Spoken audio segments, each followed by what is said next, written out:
इनको क्या स्टेट पर प्लस कह रही हो हाँ यार Rehan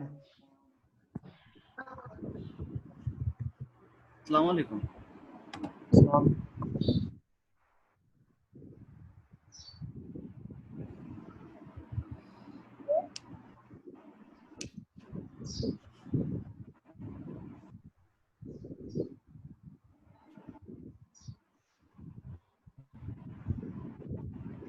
How are you, everyone? fine sir alhamdulillah sir what about Fine.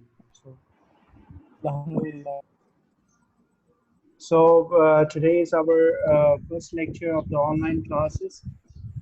So we discuss about different methods of the data security, different procedures, like for example, how the data can be secured. So we discussed different methods, like for example, there are different methods like symmetric encryption methods and the asymmetric encryption methods. So the symmetric encryption methods, where we discuss where we are using the same keys for the encryption and the same key for the decryption. And the algorithms we have discussed so far, like for example, DES algorithm and AES algorithm. So these are the symmetric encryption methods, symmetric encryption algorithms. And then we have also discussed some asymmetric encryption method. Like for example, I share a slide now to you, so you can see the slide, and we can discuss different intrusion detection methods like public cryptography that we have discussed. Like, can you see the slide? yes sir Can you see the slides? sir we can see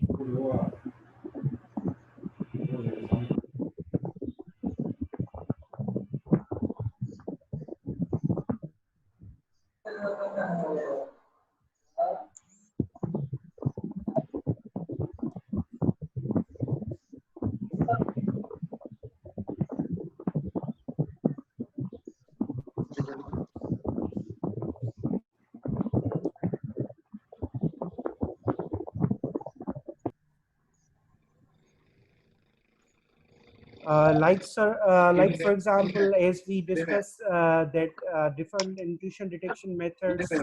Can you see the slides? yes clear Uh, okay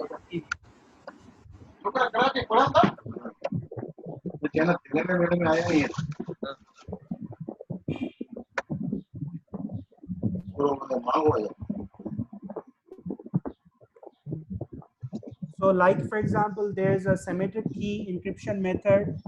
Uh, can you hear me? yes sir आवाज आ रही है आपके You can also see the slides. So they are the symmetric encryption methods. Like for example, we call them like private key encryption cryptography, like private key or secret key or single key encryption method. As we have discussed that for this type of encryption method, we use the same key for the sender and same key for the receiver. So if we are using the same key for the sender and same key for the receiver, so that means it is also called a symmetric encryption method. And there's another method we have discussed that is called the asymmetric encryption method, where we apply different key at the sender end and different key at the receiver end. For example, if we are using the public key for encryption and the private key for the decryption, or for example, we can also use a private key for the encryption and the public key for decryption. So we are using the different keys here, and when we are using the different keys here, so then they are actually this method is actually called as a uh, intrusion. That is actually called as a public key cryptography, because we are using a key that can be used as a public key for encryption. That Assalamu there is alaikum. a private key.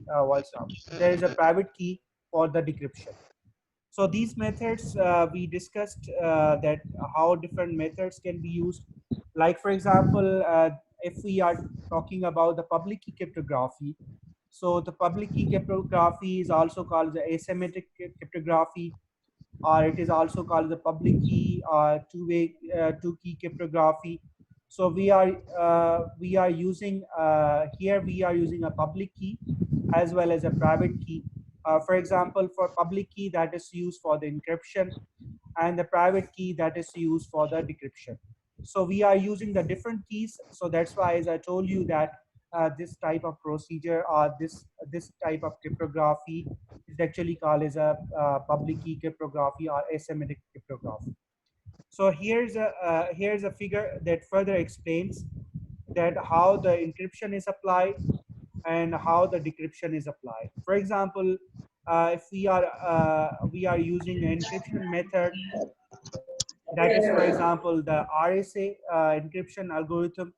That is example of the public key cryptography. So that is using a public key, for example, to encrypt the data. And when it is using a public key to encrypt the data, then the receiver receives that, for example, message, and that is actually the encrypted message, and then he can use a decryption methods to decrypt that message using a private key. So that is actually the method, that is a concept that says that we are using, for example, the private key for the encryption, and we are using the public key for the decryption. So when we are using the public key for the decryption, that can be used, for example, a method. For example, we have discussed different methods, like if we are using a private key for encryption and public key for decryption, that can be used as a digital signature as well. Because, for example, that is signed, that is encrypted by the particular user or legitimate user with a key that is actually called the private key. So that means when it is received by the receiver, and he can decrypt that, you can say, message using a public key. So that is also called as a means procedure or method that is applied to authenticate the user as well. And then we discuss about different key distribution methods, like for example, there are the different key distribution methods like KDC, and there's a method that is applied to verify the message, that is called the digital signature. And we can also use some other methods, like for example, we have different algorithms like RSA algorithm, Diffie-Hellman algorithm.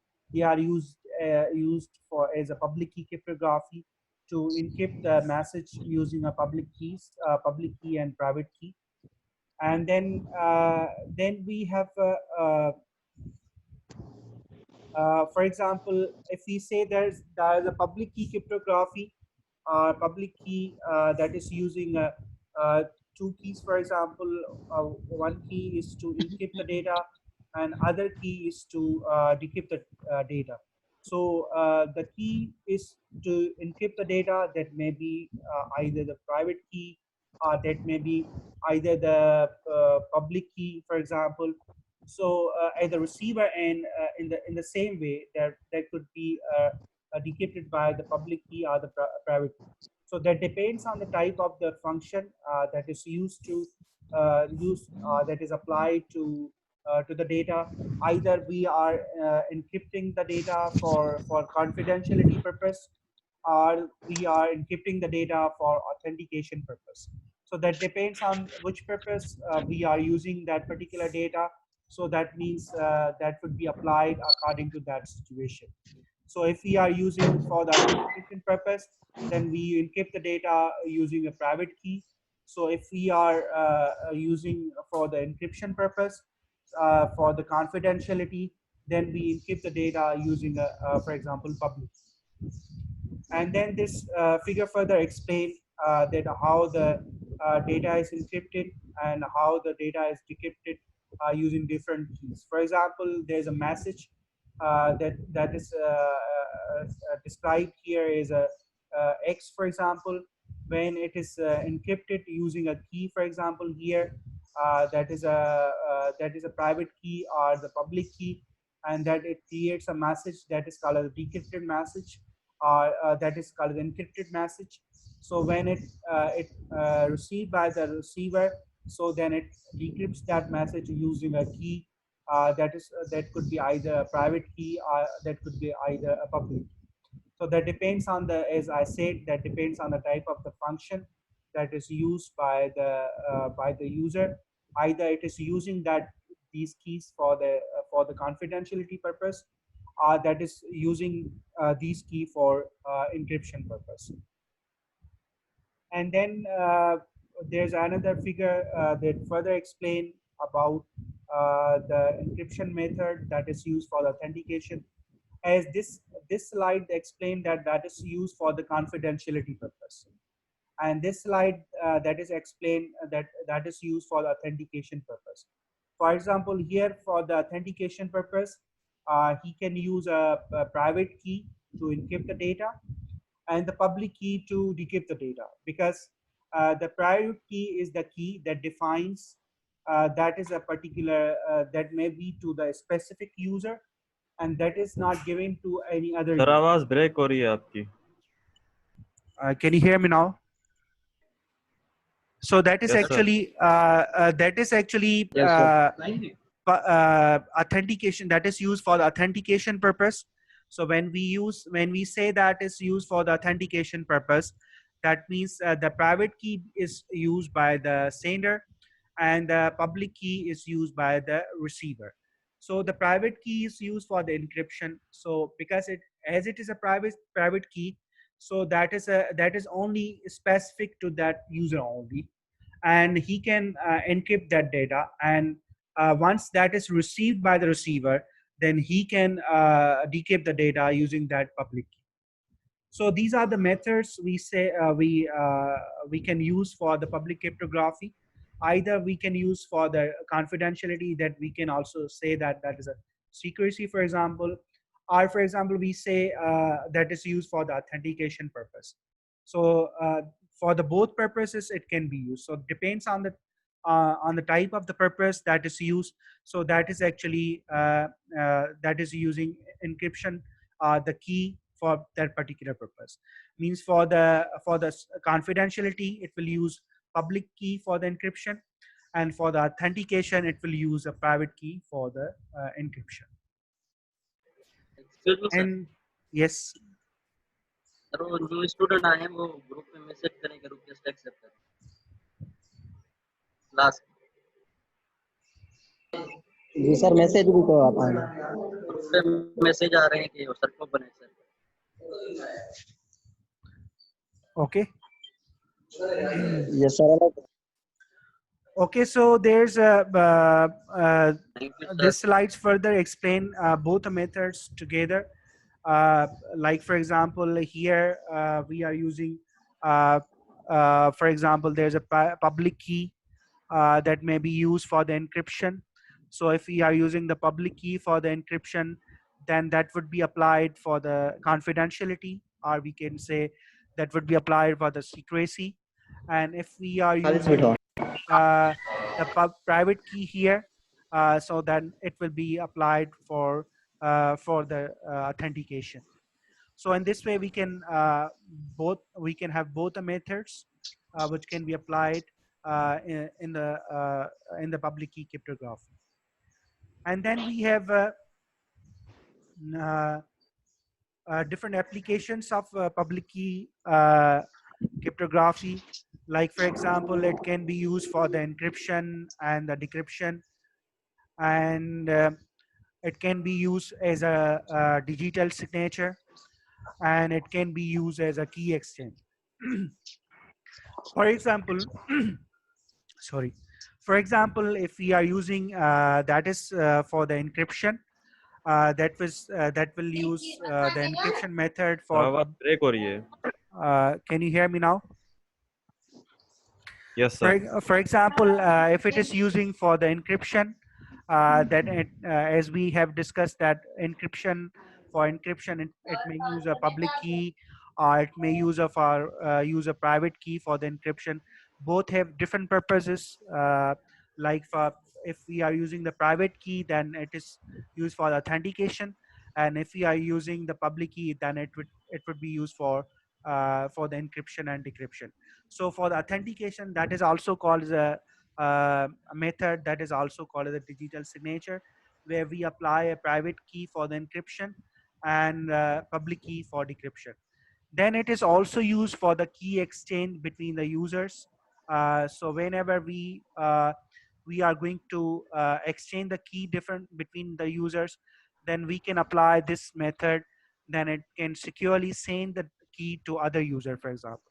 So as we have discussed, there are the different methods to exchange the key between between different users.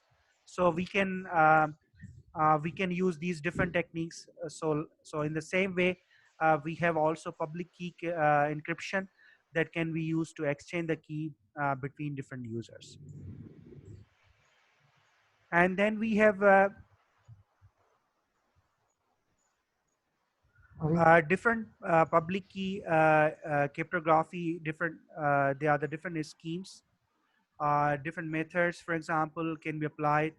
So whenever we are selecting, for example, particular key for our encryption method for encrypting the data, so we define the size of the key. So if we define if there's a large size, for example, so then it would be difficult for an attacker to guess that particular key. So it will take him time to guess the particular key for that. So that is actually that procedure to find out the key or to detect the key by an attacker. So that particular procedure is actually called the exhaustive search. That is also called the brute force search. So he will apply different techniques in order to get in order to know particular key that is used by the user to encrypt the data, that is used by the user to decrypt the data. So that procedure, as I discussed to you, that is called the brute force search, or we can also say that is called the exhaustive search.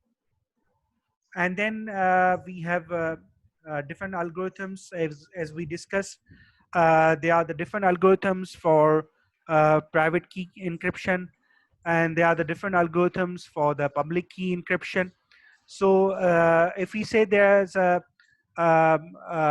for private key encryption, we have the DES algorithm, AES algorithm, and for the public key encryption, we have RSA algorithm and Diffie-Hellman algorithm, or some other algorithms. Like for example, there's a RSA algorithm that stands for Revest, Schemer, and Edelman, that was designed in MIT, and it is a well-known public key algorithm, and it generally uses a particular prime number to the integers to generate the key for the encryption. So we will discuss that how these different numbers are used to encrypt the data. Different numbers are used to encrypt the key. Like for example, here we have there's a RSA algorithm. We are using the RSA algorithm that it will select a particular numbers, and these are the prime numbers. For example, there's a P and Q, and then after selecting these particular prime numbers, then it will make a product of them. So that is that would be N here. So after making the product of them, and then it will also select a number like a E that would be used for encrypting the data. So for example, that a number E that is used for the encryption, and there's a number n, for example. So it defines a pair of, for example, private key here, and it defines a pair of a public key here. So when we are basically using the prime numbers to make the particular key, so they are the prime numbers used here, p and q, and we generate product of them. And then after generating the product of them, we select a particular number for the encryption as well. So in this way we can make a public key, or we can make also a private key. Okay, so if you have any question, can you hear me? Yes, sir. Okay, so these are the pair of public key and the pair of the private key. So it can be used by an algorithm to generate different keys, like for example to encrypt the data and to decrypt the data. So it will generate like this, and then for example this is a formula that is defined here. For example, there's a message that is power E and mod n, so that is used to make the ciphertext, means to encrypt the message. And for decrypting the message, then this formula is used, c that is a power d and mod n, then it will decrypt the message. So this is actually we have generated different pairs here, like for example for private key here and for the public key here. So it will use these numbers in order to encrypt the data, to decrypt the data. For example, it is using these numbers here, these parameters here, to encrypt the message, and here they are using these parameters to decrypt the message. So in this way we can encrypt the message as well, and we can also decrypt the message. And then we have as we discussed that these are the different formulas that we can use to encrypt the message, decrypt the message. So actually the RSA algorithm is a well-known algorithm in the way that it is applying a particular method to encrypt the message and decrypt the message using different algorithms, using different theorems, or using different formulas. So it will generate a separate pair of private key, and it will also generate a separate pair of the public key for the encryption as well as for the decryption. So as we discussed that how we can encrypt the data and how we can decrypt the data using different methods applied here by the RSA algorithm. And then we have further example of the RSA algorithm. Like for example, we will select a particular prime numbers, like for the P17Q for 11, and then we make a product of them. So it will make a product of them, and then we generate phi of n using product of the P and Q. So it will generate phi of n here, and then we generate a GCD for this, and we select a particular number for E, and then this formula, as we have discussed, that is used for encrypting the message. So it will encrypt a message using these different parameters. So it has encrypted the message and generated a number like 161 here. And for decrypting the data, we can use these parameters to decrypt the data. Like for example, the pair of numbers are used here for decrypting the message. So in this way, we can have different methods applied to encrypt the message as well as to decrypt the message. So this is a further example of encryption and decryption. So there's these numbers are used, like for example, there's a message here, message power E mod n. So these numbers are used to generate a message. So that is a encrypted message here, or we can say ciphertext here. Or for example, if we want to decrypt the message, then we can apply the formula like this to decrypt the message. So for example, here it can apply this formula as we have discussed, and then it will there's a message power D and mod N, then it will generate a original message. So in this way we can use these formulas to encrypt as well as to decrypt the message.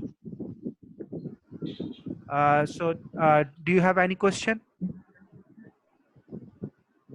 No, sir. No, sir. No, No, sir. sir, not at all. No, sir. Okay. Not at all. Yes, sir. Yes, sir.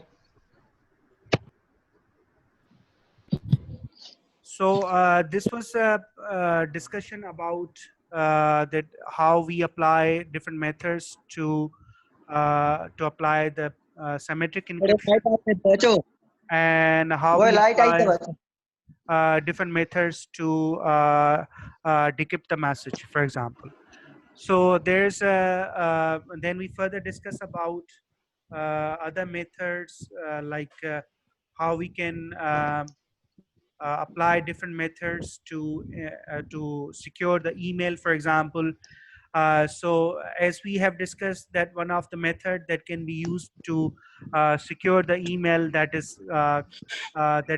for encryption, and we use these different algorithms. Like for example, we can use a AES algorithm or DS algorithm, or we can also use a RS algorithm to encrypt the message. For example, is there's a slide over here.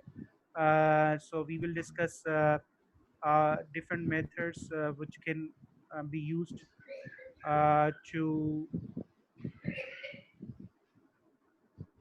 further discuss about that how these different methods are used to apply the secure email connection or email communication between different users. For example, here uh, there's a email security is applied in order to secure the email. So to apply different method to secure the email, because uh, actually the email is sent it from a user to other user, and then either that may be send it to other user. It is possibility that there may be the intruder or the attacker may get that email and modify that email, then can resend that email to other user. So we need to secure that email. So how we can secure that email using different methods, like for example, these are the different methods we discuss how we can secure that. So as we are securing other methods using different methods like confidentiality, authentication, message integrity, and non-repudiation. So in the same way, in order to secure the email, so we will apply also the confidentiality, authentication, and message integrity and non-repudiation. So as far as the confidentiality is concerned, so we protect the email from disclosure, or we can say that then a taker cannot get the information from the email. So it would be converted into a form that an attacker can only get that information from the data if he has a particular privileges, or if he has particular key in order to decrypt the data. So once without that key, he cannot decrypt the data. So that is actually that procedure, that type of security is called as a confidentiality. So if you want to authenticate the message, for example, the email is coming from a legitimate user, the email is coming from authenticated user, for example. So then we apply like for example authentication methods, as we have discussed that for the authentication, for example. So we encrypt the data with the private key, and we decrypt the data with the public key. So once we encrypt the data with the private key, that means the message is authenticated by a specific user, and we are applying that applying that security to the data, that the particular data or the particular message is received or sent it by the authenticated user. And then we have the other method to secure the email, like for example integrity. So integrity is particularly related to the change of the data, or we can say modification of the data. So it is possible that if an email is sent from a sender to the receiver, and there's an intruder is sitting in between them, and then he's trying to get the information from that email. So that is and then after getting the information, he may also modify the data, he may also change that data. So that is actually called a modification of or integrity of the data. And then we can have other method for email security, that is called as a non-repudiation, that is particularly used for the denial of service. For example, if a user want to send particular email